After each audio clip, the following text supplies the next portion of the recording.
YSR Congress party అధికార ప్రతినిధి కారుమూరి వెంకటరెడ్డి రెండు మీడియా హౌసుల మీద న్యాయ పోరాటానికి దిగారు.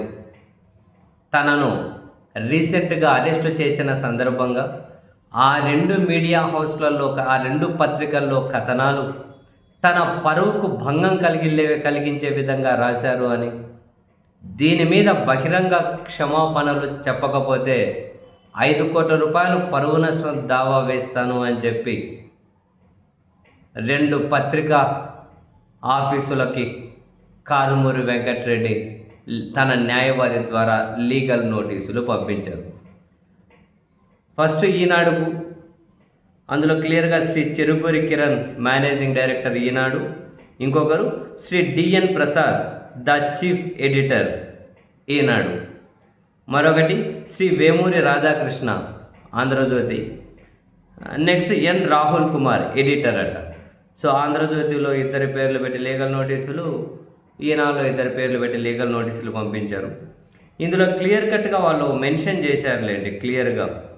ఏమని, 18వ తేదీ మా క్లయింట్ అంటే వెంకటరెడ్డి గారు అరెస్ట్ అయితే మీ పత్రికల్లో you have made various baseless comments and accusations against our client in your Telugu daily Andhra Jyothi అని ఏం రాసుకుంటూ వచ్చారంట. వాళ్ళ పత్రికల్లో ఆయన పరువుకు భంగం కలిగించే విధంగా రాశారు అని మనం చూసాం. అప్పుడు తెలుగుదేశం జనసేన వాళ్ళ సోషల్ మీడియాలో వాళ్ళేదో పాపం సోషల్ మీడియా వాళ్ళు వెంకటరెడ్డి ఏదో బాత్రూంలోకి పరిగెత్తుండు, హార్పిక్ బాటలు పట్టుకున్నాడు అని, మీరు నన్ను అరెస్ట్ చేస్తే తాగుతానని బెదిరించారని, ఇవన్నీ కొన్ని చిల్లర ప్రచారం. అంటే రాజకీయ పార్టీలు సోషల్ మీడియాలో కాబట్టి వాళ్ళు దగ్గరసారి ఎవరైనా ఇలానే ప్రచారం చేస్తారు, కానీ పత్రికలు అలా రాయొద్దు కదా జనరల్గా. అయితే వీళ్ళు అదే విషయం రాసుకుంటూ వచ్చారు. ఆంధ్రజ్యోతిలో ఏం రాశారట, తాడిపత్రి రూరల్ సిఐ అంటే వీళ్ళు పంపించిన పరువు నష్టం నోటీసుల్లో ఈ స్క్రీన్ షాట్ కూడా పెట్టారు. వాళ్ళ పత్రికలో ఏం రాశారు అని, ఏం రాశారు ఇది హైలైట్ చేశారు. తాడిపత్రి రూరల్ సిఐ శివగంగాధర్ రెడ్డి సిబ్బంది హైదరాబాదులో అరెస్టు చేసిన సందర్భంగా వెంకటరెడ్డి గట్టిగా ప్రతిఘటించారని, బాత్రూంలోకి వెళ్ళి హార్పిక్ డబ్బా తెచ్చుకొని అది తాగి చనిపోతానంటూ బెదిరించారని తెలిసింది.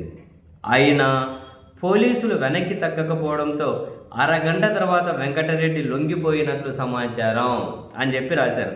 ఇవన్నీ నమ్మశక్యంగా ఉన్నాయా? ఇవన్నీ హార్పిక్ బాటలు పట్టుకొని బాత్రూమ్ లేకపోతే ఇట్లాంటివి అన్నాం.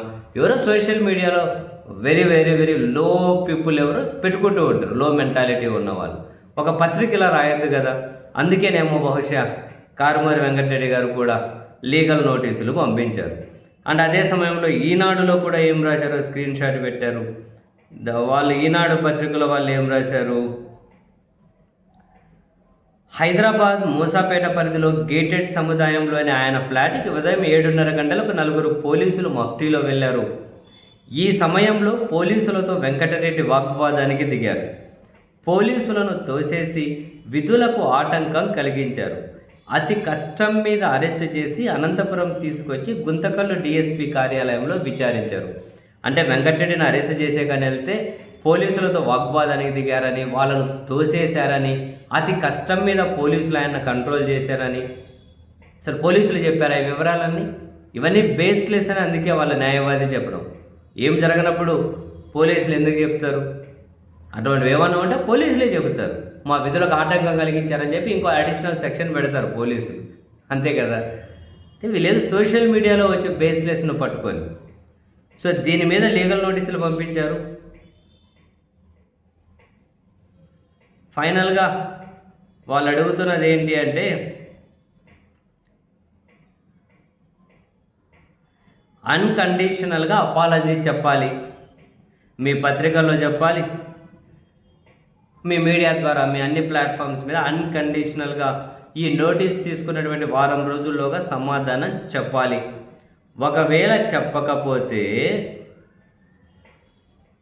ఫర్ డిఫేమేషన్ సూట్ 5 crores 5 కోట్ల రూపాయలకు civil and criminal defamation suit వేస్తాము అని. క్రిమినల్ అండ్ సివిల్ రెండిటి కింద 5 కోట్లకు పరువు నష్టం దావా వేస్తాము, నోటీసులు అందుకున్న వారం రోజుల్లోగా క్షమాపణలు చెప్పాలి అని. ఇంట్రెస్టింగ్. వైఎస్ఆర్ కాంగ్రెస్ పార్టీ అధికార ప్రతినిధి రెండు ప్రధానటువంటి పత్రికా అధినేతలు పత్రికా ఆఫీసులకు లీగల్ నోటీసులు పంపించి క్షమాపణలు కోరడం, చెప్పకపోతే తదుపరి లీగల్ ఫైట్ చేస్తాను అని చెప్పి ఆయన నోటీసులు పంపించడం మచ్ ఇంట్రెస్టింగ్.